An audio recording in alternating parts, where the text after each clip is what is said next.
조금 힘을 내셔서 사시기를 바랍니다.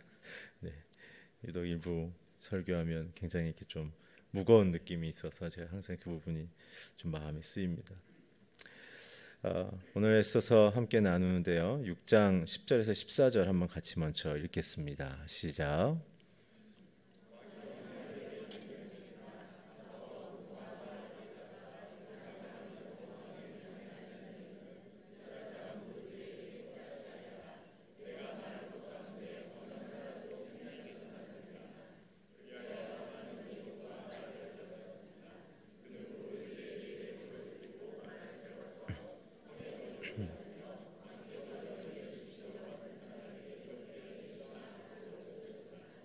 그리고 나서 모르드게는 왕의 문으로 돌아갔습니다.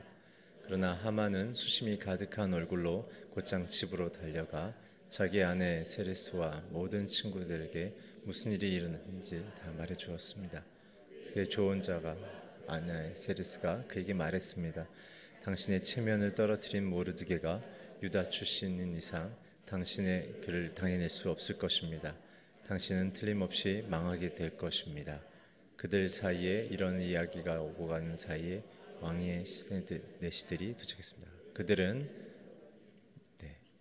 에스더가 준비한 잔치에 서둘러 하만을 데려왔습니다. 지난주 설교에서의 반전의 부분이죠. 세상의 모든 스토리 중에 가장 재밌고 또한 메시지가 강한 것은 반전이 있기 때문에 그렇습니다. 악한 세상에 살아가는 성도들이 인생에서 가장 크게 하나님의 은혜를 경험할 수 있는 순간은 바로 우리의 인생에 반전이 일어날 때입니다. 우리는 예수님을 믿고 살지만 그러나 하나님을 경외하지 않는 세상의 리더들과 그리고 그들의 시스템 속에서 살아가죠.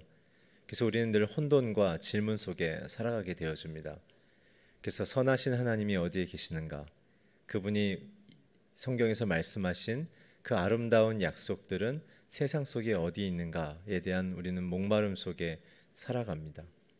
사실은 성도들에게 있어서 성경은 우리의 위치와 우리의 정체성과 우리의 내면의 상태에 대해 이야기할 때 줄이고 목마른 자로 설명하고 계시고 또한 보물을 찾는 자와 같은 간절한 마음으로 살아가고 있는 것처럼 성경에서 우리의 위치를 얘기하시죠.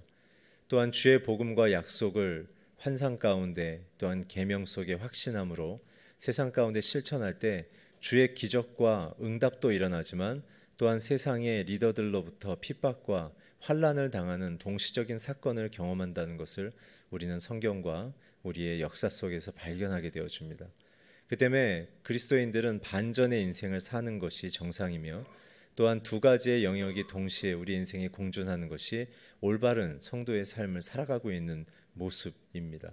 그 때문에 우리는 하나님의 선하심만을 이 땅에서 바라봤을 때 우리는 배부를 것이며 우리는 만족할 것이며 우리는 기쁨 가운데 있는 것이죠. 우리는 절대 세상에서 주는 현상과 상황의 변화에 만족을 얻을 수도 없으며 또한 그것이 우리의 답이 될 수도 없다는 것입니다. 그 때문에 우리의 신앙의 목표와 표지를 잘 정리를 하셔야 합니다.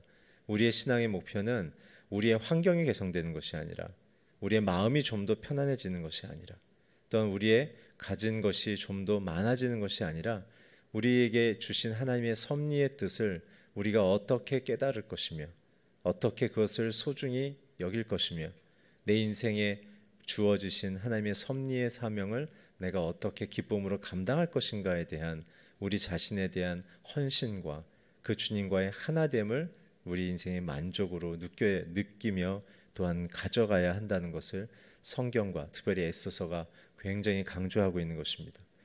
우리가 갖고 있는 현재 신앙의 상태는 내 편에서 필요하고 내 현재 상황에서 내가 판단한 필요를 하나님께서 공급하시기를 원하시는 내가 주인된 신앙의 관점을 굉장히 많이 갖고 있다는 것이죠.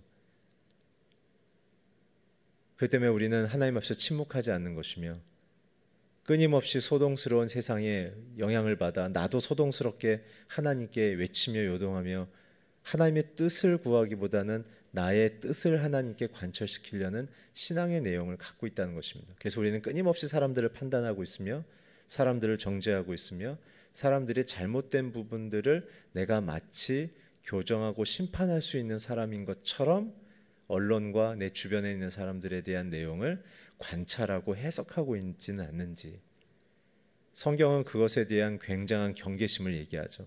예수님께서 이 땅에 오셨을 때 처음 하셨던 공중 설교의 첫 번째 외침이 원수를 사랑하는 것이며 내 형제의 잘못을 비판하지 말라는 것인 것이 왜 우리에게 첫 번째 들려지는 공중 설교의 대중 설교의 첫 번째 메시지였을까? 그것이 바로 하나님의 섭리를 인정하지 않는 자들의 대표적인 인격이며 언어의 태도이기 때문에 그렇습니다. 진정 하나님의 섭리를 기대하는 자들의 심적 태도는 침묵이며 그분의 선하심만을 바라보는 간절한 외침이며 기도, 그것이 우리의 전부라는 것을 애써서는 계속 보여주고 있는 것이죠. 우리는 그렇기 때문에 너무 too much talkative, 너무 말이 많습니다. 우리는 너무나 많은 말을 갖고 있습니다. 하나님의 말을 들어야 되는데 우리는 스스로 내 말을 내가 듣고서 내가 확신함을 갖고 있다는 것이죠. 그렇기 때문에 오늘 하만은 그 쓴 열매를 그대로 먹기 시작합니다. 힘을 다 갖고 다 점령한 직전에 있는 사람 같았지만 하나님의 섭리와 어긋나게 있었을 때 마지막 결정적인 확정의 순간에 하나님은 그를 돌이켜버리고 스스로의 그 패러다임 속에 판단받고 정죄받도록 하나님은 그를 자신의 욕망에 스스로 심판받도록 내버려 두시는 섭리의 심판이 일어난다는 것이죠. 저는 이 사건을 목회하면서 성도님들 안에, 교회 안에, 세상 안에 하나님이 이렇게 하시는 이 케이스를 너무나 많이 봤기 때문에 저는 특별히 에스더서를 묵상하면서 굉장히 떨리는 마음이 있습니다.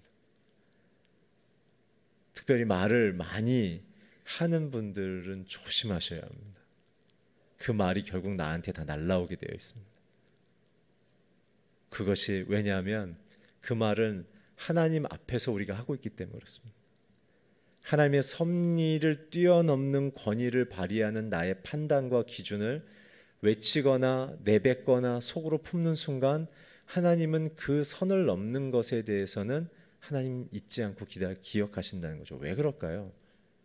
그것이 우리를 죄악으로 끌고 가는 우리의 죄성의 태도이기 때문에 그것을 교정해 주셔야 되기 때문에 그렇습니다. 오해하지 마십시오. 우리의 무한한 질문과 무한한 고민이 잘못됐다는 것은 아닙니다. 그러나 내가 확정지려는 태도는 하나님 앞에, 그리고 하나님이 허락하신 위치를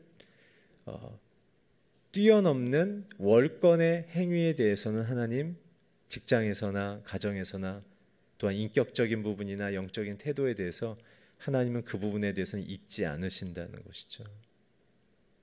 어제 제가 상담하면서 그런 얘기를 들었습니다. 어떠한 목사님이 어떤 교회에서 목사님이 자기가 보기에 올바르지 않은 목회적 결정을 자꾸 하신다 그래서 그 교회를 박차고 나와서 개척을 하셨다는 거예요. 그래서 그 교회 잘 됩니까? 제가 물었어요. 그랬더니 지금 개척한 지 8개월 됐는데 지금 뭐 한 3명 정도 나온다는 거예요.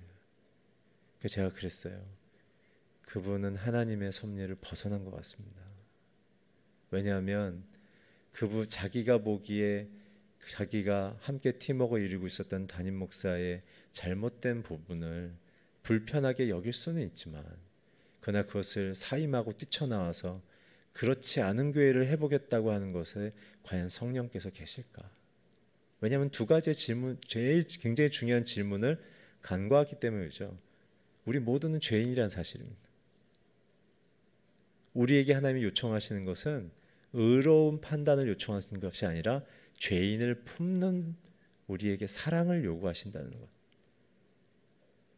우리는 심판자가 절대 될 수 없습니다. 왜요? 우리도 용서받은 자이기 때문에. 용서받았는데 우리가 누구를 정죄할 수 있겠습니까? 나부터 돌아봐야 합니다. 두 번째, 우리가 부르심을 받은 것은 하나님을 사랑하고 이웃을 사랑하는 방식이기 때문에 그렇습니다. 그래서 제가 말씀드렸어요. 교회를 한다는 것, 직장에서 어느 리더 자리에 서 있다는 것은 제가 계속해서 말씀드린 것처럼 하나님의 그 자리에 세우신 것은 두 가지의 내용을 준비해야 한다. 첫째는 그 자리에 합당한 인격을 준비해야 하며, 두 번째는 그 자리에 하나님의 창조의 목적, 섭리 기억하시죠? 지혜와 사랑, 하나님의 창조의 목적을 이룰 수 있는 그 위대하고 거대한 사명을 이룰 수 있는 하나님이 요청하신 그 직무, job description에 대해서 충성할 수 있는 재능과 충성심이 필요한 것이다.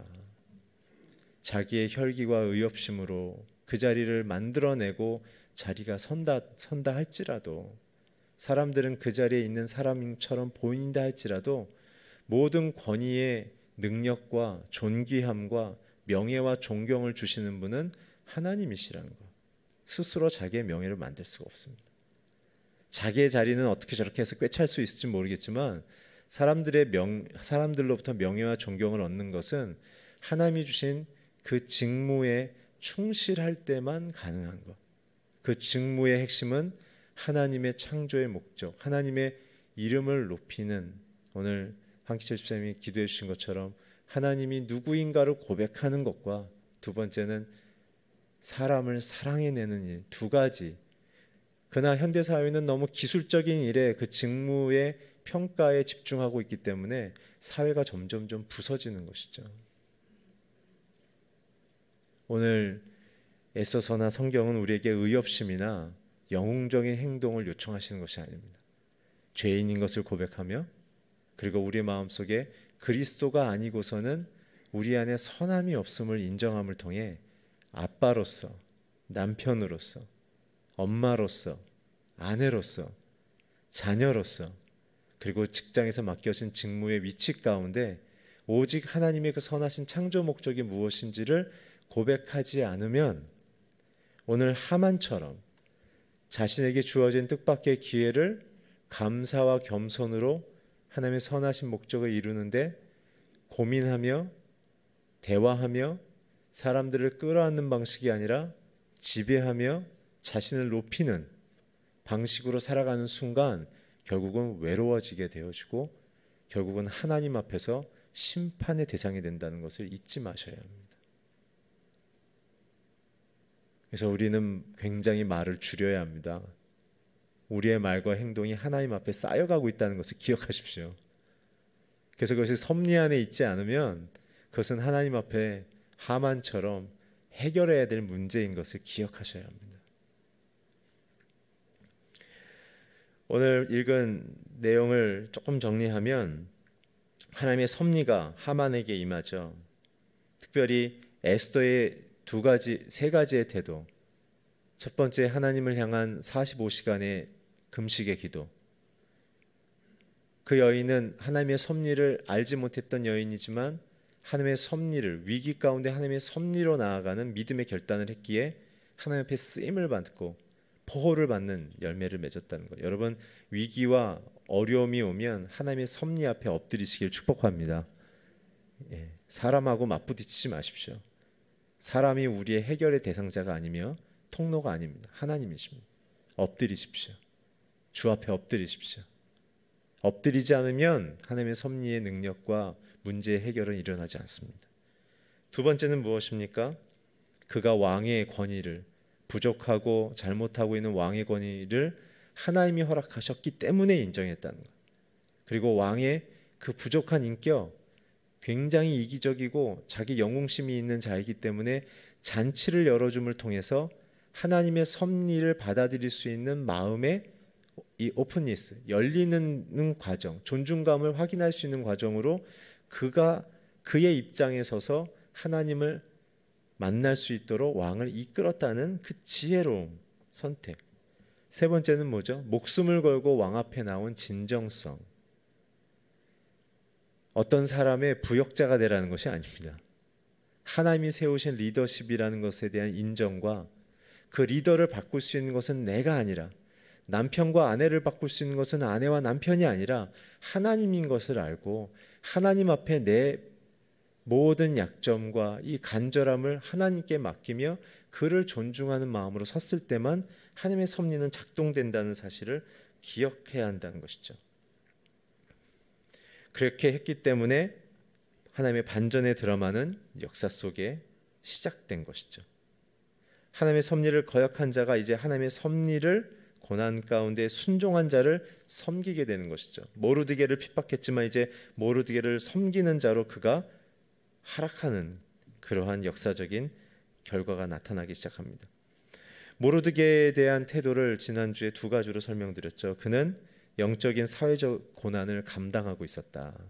하만의 우상화 정책, 자신을 높이는 정책과 불법적인 하만의 직무와 선출의 방식에 대해서 그가 국회의원으로서 허락받은 법의 테두리 안에서의 1인 시위를 통해 많은 사람들은 하만에게 혹시 밉보여서 찍힐까 봐, 라인에서 벗어나서 출세를 못할까 봐 다 침묵하고 있었는데 모르드게만은 진짜 에스더처럼 죽으면 죽으리라는 마음속에, 뭐 잘리면 되지라는 마음속에 하나님의 선한 뜻을 이 조국과 이 정치와 자기가 맡겨주신 직장과 가정에 이루기 위해서 존경심을 갖되 하만과 왕을 인격적으로 공격하진 않되 그 정책적인 선택이 잘못됐음을 끊임없이 고통 가운데 얘기하고 보여주고 있었던 그러한 하나님 앞에서의 믿음의 실천을 그가 하고 있었죠. 그래서 11절에 고독하게 끝나지 않고 꺼져버리지 않고 하나님의 붙드심 속에 반전은 시작되는 것입니다.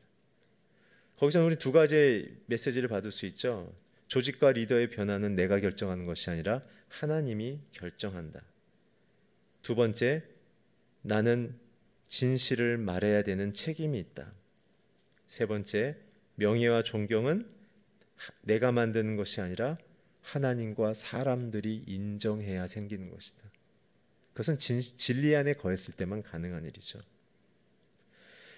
근데 너무나 재밌습니다. 이 하만의 조언자들이 분명히 5장에서는 하만에게 대해서 왕을 뛰어넘는 리더가 될 것이라고 막 칭송하고 줬던 전략이 이런 전략이었는데 오늘 13절에 보게 되면 모르드게가 유대 사람이기 때문에 당신이 결코 이길 수 없어요 라는 아내와 그 친구들의 말이 있죠. 세상 사람들은 이런 것이죠. 섭리를 경험하면 자신들의 몰락과 심판을 통해 하나님이 어떤 분이신지를 깨닫고 자기의 무능함을 경험하게 됩니다. 그래서 하나님의 그 권위와 능력이 어떤 것인지, 자기가 얼마나 왜소한 자인지를 심판과 실패를 통해 깨닫죠. 그러나 성도들은 어떻습니까?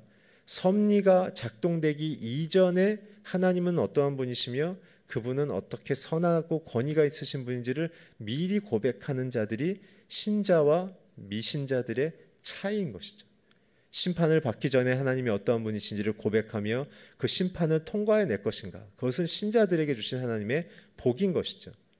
그 때문에 모두가 예수 그리스도를 믿음을 통해 십자가를 고백했을 때 우리는 하나님의 심판을 통과하는 것처럼 모세와 이스라엘 백성들이 홍해를 주께서 가르셨기 때문에 믿음을 갖고 그 홍해의 물벽 사이를 거의 한 18시간을 통해 걸어 넘어간 후에 하나님의 섭리의 심판이 그것을 닫고 하나님을 따르는 자와 하나님의 섭리를 받는 자와 대적하는 자의 그 극명한 현실들을 본 것처럼, 또한 6월절에서 하나님의 약속대로 명령대로 어린 양의 피를 문설주에 바른 자들은 아들들이 죽지 않고, 그러나 오만하고 교만하여 하나님보다 다른 신들을 믿고 다른 것으로 내 인생을 결정할 수 있다는 그 높아진 마음을 갖고 있는 자들은 그 모든 심판과 그 모든 죽음을 몸으로 체험한 후에야 자신들의 인생 속의 부끄러움을 발견하게 되어지는 그러한 오류들을 경험하게 되는 것이죠.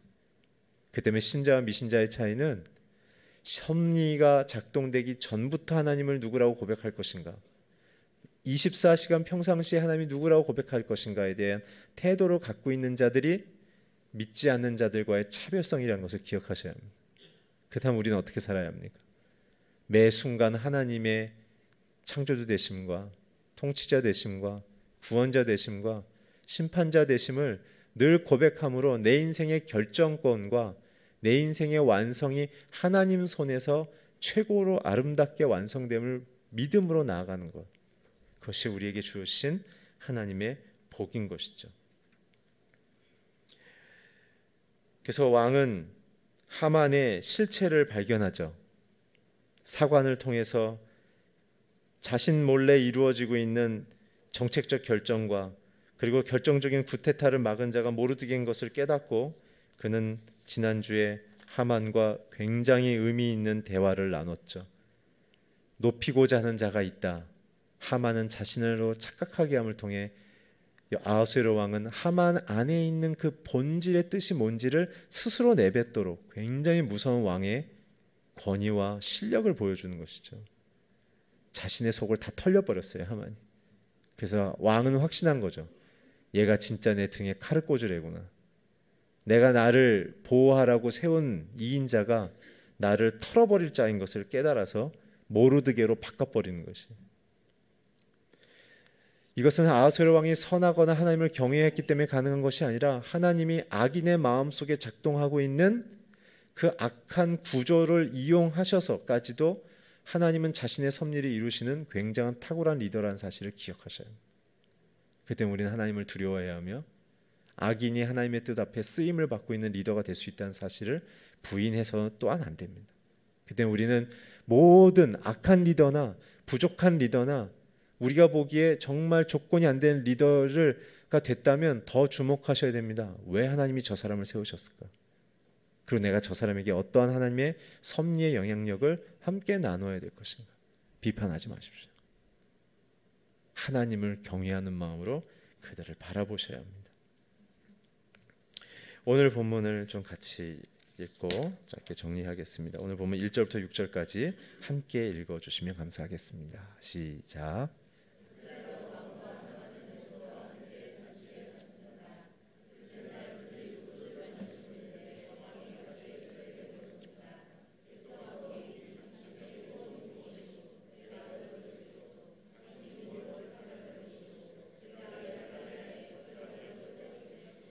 그러자 에스더 왕비가 대답했습니다.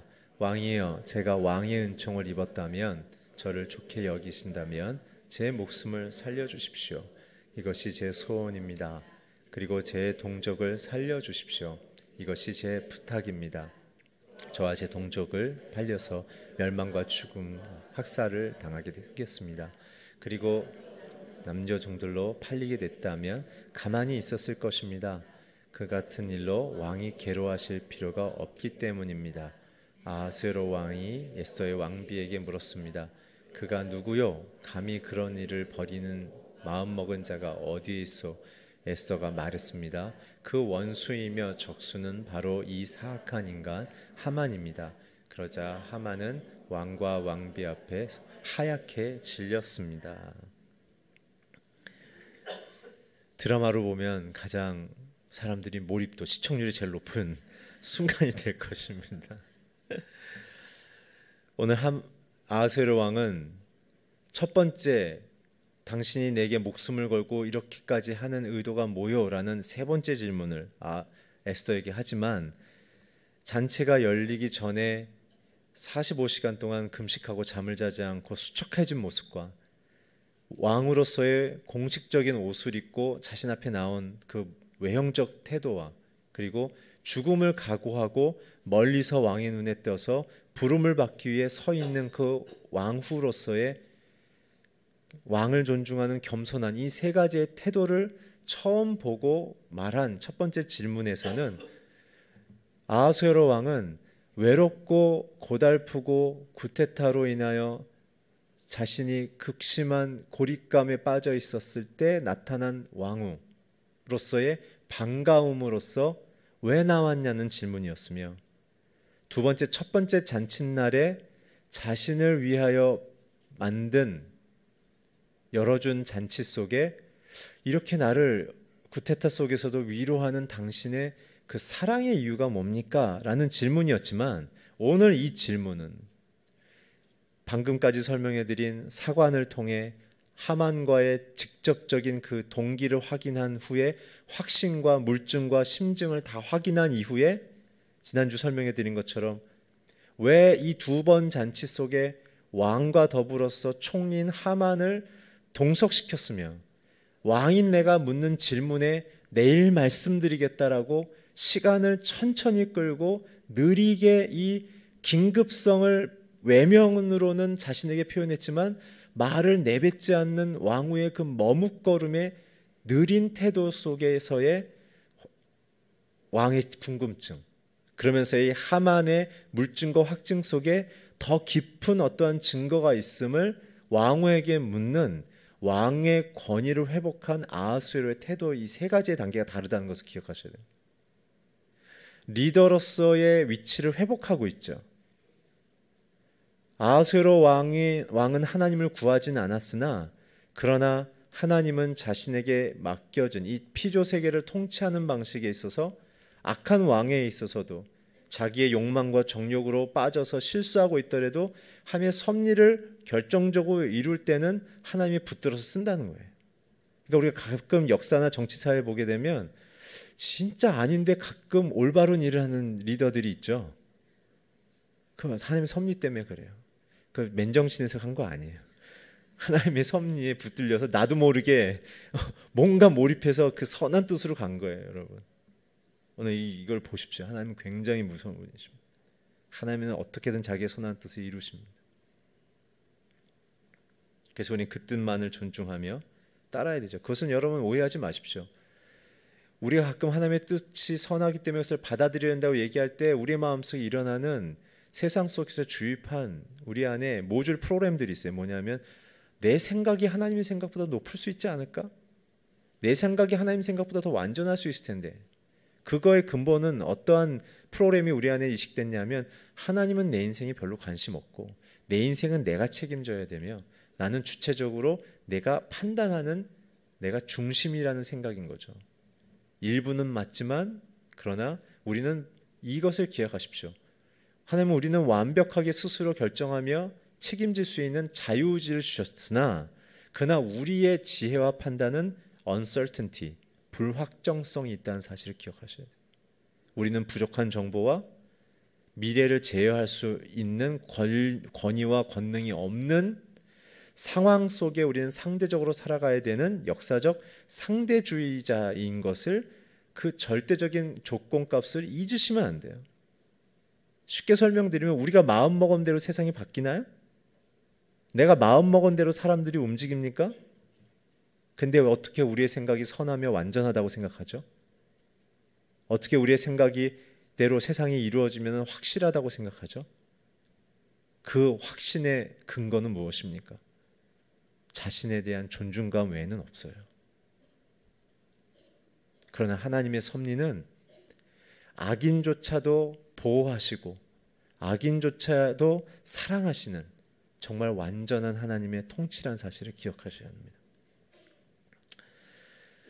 그 때문에 오늘 읽으신 1절부터 6절의 관계를 통해서 왕은 에스더의 마음속에 있는 그 진실을 내뱉으라고 얘기한 거죠. 그래서 에스더는 대답했어요. 3절과 4절. 그의 대답은 5가지의 요소가 있습니다. 죄송합니다. 제가 너무 깊게 분석해서 그렇지만 이 섭리를 하나님 앞에서 우리가 깊이 생각하셔야 됩니다. 우리의 신앙의 약점은 대충 넘어가는 거예요. 하나님 하시겠지 뭐. 그런 거 아닐까. 믿습니다. 아멘. 그리고 끝나버리는 거예요. 생각을 하시라고 하나님이 이성을 줬는데, 하나님은 누구이시며 하나님의 뜻을 발견하라고 이성을 주신 건데 우리는 거기에 잘 안 쓰려는 마음이 있는 거죠.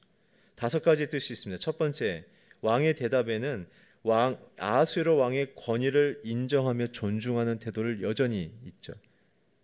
왕께서 나를 귀히 여기신다면 조건값을 늦춰. 그건 뭡니까? 왕이 결정하신 대로 나는 운명 짓는 사람입니다라는 권위를 존중하는 표현이라는 거죠.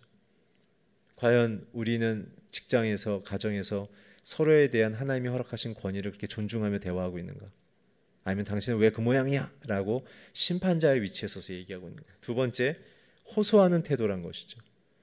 당신 잘못했잖아. 지금 왕도 알아요. 하만을 자기가 잘못했고 너무 정권을 다 줘버려갖고 절대 권력화돼 버렸고 자기가 게으르게 그 자신이 세운 신하를 케어하지 않았다는 사실을 알았죠. 알아서 좀 화가 난 거예요. 지금 아하수에로는 자기에게도 화가 나고 하만에게도 화가 난 거예요. 잘 이해하시죠? 그랬을 때 왕비는 당신 원래 그렇잖아 이렇게 하는 게 아니에요. 호소하는 거죠. 그러한 권위의 실수를 언급하거나 지적하거나 흠을 내는 게 아니라 어떻게 해요? 정말 무엇이 옳은지에 대한 계속 호소를 하는 거예요. 왕 당신의 권위를 회복하십시오. 하나님이 주신 권위를 회복하십시오라는 호소의 태도. 그래서 스스로 그 권위를 발동할 수 있는 존경심과 존중감을 표현하는 것이죠. 부부의 관계에서 특별히 이걸 놓치지 마십시오. 부부의 관계가 나빠지는 핵심 중의 핵심은 서로에 대한 하나님이 허락하신 권위를 인정하지 않고 정죄하기 때문에 그렇습니다. 세 번째, 생명에 대한 기본권을 요구하고 있죠. 우리가 그냥 종으로 팔려가기 때문에 억울하거나 우리 갖고 있는 재산, 신분이 하락했기 때문에 내가 지금 이렇게 얘기하는 거 아니에요. 그 정도 수준이면 왕 앞에서 왕을 괴롭게 하고 싶지도 않습니다. 우리는 그 정도 수준이라면 내가 그냥 종으로 팔려갈게요. 근데 우리가 좀 죽고 사는 문제입니다. 아까 뭐랬죠? 학살당하고 멸망당하고 3번이나 반복했죠. 제가 3주 4주 전에 아하수에로 왕에게 하만이 했던 그 교활한 방법, 노예로 만들자라는 히브리 단어 페르시아 언어와 파괴시키자라는 페르시아 언어의 발음이 똑같다고 얘기했죠. 그거를 교묘하게 흘려서 얘기해서 조소에는 죽여버려라 이렇게 쓴 거예요. 왕한테는 노예로 만들었으면 좋겠습니다라고 잘못 들리게 말하고 조소에는 죽여버려라. 그럼 왕 잘못 들으셨는데요. 가끔 직장에서 이렇게 하는 분들 있죠. 책임을 리더에게 뒤집어 씌워버리는 거예요. 혹은 자기의 부하 직원에게 뒤집어 씌우는 거예요. 자기의 의도를 관철시키고. 그렇기 때문에 에스더는 그걸 다 떠안는 거예요. 그렇지만 이 얘기를 하는 것, 왕으로서 자신의 국민들의 생명권을 보장하지 않는다면 당신의 명예가 실추되는 문제이기 때문에 내가 얘기하는 겁니다. 우리가 억울해서가 아닙니다. 에스더는 지금 어느 편에 서 있냐면 이 나라의 왕이 하나님의 뜻을 온전히 이루는 방식의 그 위치와 리더십 행위를 보호하고 싶은 마음으로 하나님의 섭리가 이루어지는 방식으로 얘기했지 유대인들의 억울한 입장에서 얘기하지 않았다는 거예요. 이게 왕의 마음을 움직이는 거죠.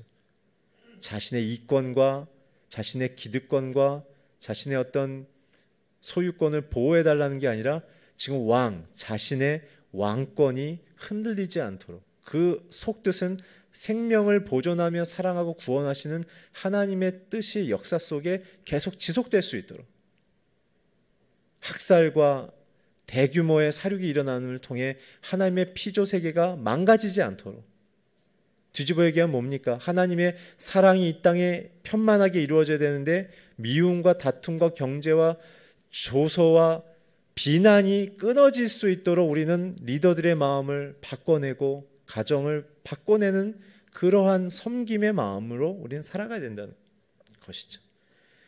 네 번째 무엇입니까? 정치적 상황의 실제 팩트를 얘기하는 거죠. 지금 이대로 가면 멸망하며 사륙하며 도륙이 진멸이 일어나기 때문에 페르시아는 완전히 붕괴될 것입니다. 왜요? 칙령이 나갔으면 그걸 받은 지역의 분권 왕들은 뭘 느낄까요? 아하수에로 왕은 이제 바지 왕이고 실제로 하만이 실권을 얻었네. 언제든지 쿠데타가 일어날 수 있겠네에 대한 두려움과 아하수에로 왕에 대한 약함을 다들 확신하는 것과, 두 번째, 이스라엘을 죽이는 거가 가능하다면 우리 종족은 어렵겠냐라는 이제 내부적 분열이 일어나는 거죠. 하만도 거기까지 생각 못했을 거예요. 그렇기 때문에 이 일이 일어나는 순간 페르시아의 제국은 붕괴될 것이기 때문에 아하수에로 왕에게 그 정치적인 팩트를 얘기하는 거예요. 여러분, 직장에서 가정에서 어떤 한 결정이 파급되는 그 악한 영향력에 대해서 리더들에게 반드시 얘기하십시오. 그러고 나서 그 대안을 여러분들이 지혜자로서 제안을 하셔야 합니다. 거기까지의 여러분들의 몫입니다. 그걸 얘기하지 않고 그냥 있으면 여러분들도 하나님께 그 문제에 대해서 심판받으실 겁니다. 왜 그 자리에서 하나님의 선한 뜻 얘기 안 했어? 그건 사장의 문제가 아니라 너의 문제야라고 하나님 말씀하실 거예요. 근데 그 책임을 내가 같이 이해하고 최종 결정권자에게 이 일을 결정하시면 이득은 이런 것이지만 회사의 명예와 시장 질서를 우리가 흐트러 놓는 것과 우리의 향후의 신뢰도에 이런 문제가 있을 것입니다 라고 얘기하고, 이것을 우리가 선하게 바꾸려면 이런 대안이 있습니다 이렇게 얘기하셔야 된다는 것이죠. 이게 성도들의 사회적 신앙적 책임이라는 것이죠. 그랬을 때 그 리더들은 여러분들을 존중하며 에스더처럼 모르드게처럼 높이며 나를 위한 하나님의 지혜자들이구나 라는 그 존중감 속에 여러분 안에 계시는 하나님을 관심 있게 보기 시작한다는 것입니다. 다섯 번째, 마지막입니다. 잘못된 의도의 결과로 입을 왕의 불명예와 정치적인 타격을 깨우쳐줬다는 사실. 그랬을 때 왕은 모든 걸 받아들였죠. 역시 왕이에요. 딱 이 모든 핵심을 하죠. 이 모든 어느 국민을 살리고 죽이는 것은 왕의 절대적 권한인데 누가 내 권한을 대행하냐라고 딱 물어보죠. 누가 그런 결정을 했냐? 왕은 선택과 집중을 한 거예요. 에스더는 바로 얘기한 거예요. 하만입니다. 하만은 지금 고자질하는 걸까요? 아니에요. 왕이 이미 알고 있는 걸 알았어요. 그 역대기를 읽어줬던 사관들이 왕의 깨달음과 하만과의 대화를 옆에서 다 듣고 있었잖아요. 얼마나 빨리 얘기했을까요? 궁중에 삽시간에 다 퍼진 거예요. 안 거죠. 그 다음 장면 마지막 8절부터 10절까지 읽고 마치겠습니다. 한번 읽어주십시오. 시작.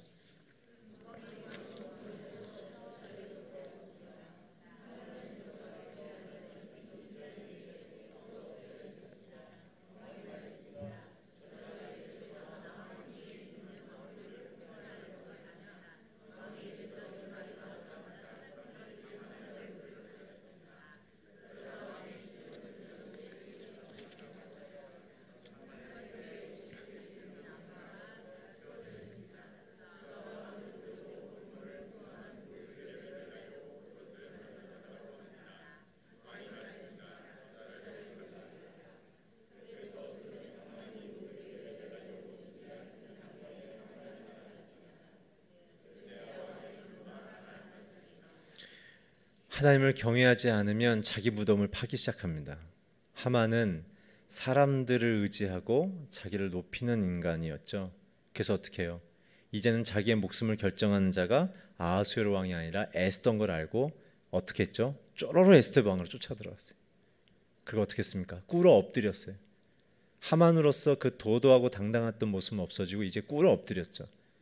어떻게든 사람 앞에 마음을 얻으면 면피할 수 있을 거라고 생각했어요. 근데 하만이 너무 급한 나머지 하나를 그 당시에 법을 잊고 있었어요. 그 당시 궁주법이 있어요. 뭐냐면 역사서를 찾아보니까 왕후와 그 다음에 그 여자 궁녀들만이 있는 방에 남자 신하가 절대 들어갈 수 없습니다. 아하수에로 왕 외에는.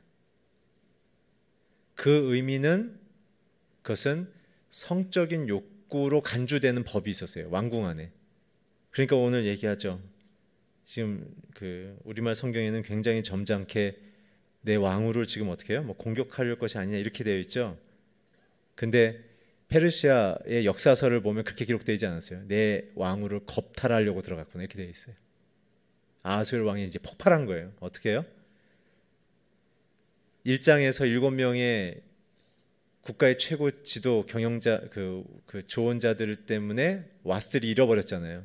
그렇죠? 아내를 성적인 유희의 옷을 갈아입혀서 그리스 정벌로 나가는 정치적인 연회의 마지막 피날레를 장식하라고 얘기해서 와스티 왕을 잃어버렸죠. 오늘 에스더를 또한 하만이 그렇게 성적으로 겁탈할 것처럼 여겼다고 헤로도토스는 기록하고 있어요. 굉장히 이 부분은 역사서가 굉장히 정확하게 표현하고 있는 것입니다. 그래서 아하수에로 왕이 하만을 죽이기로 결정해 버린 거예요.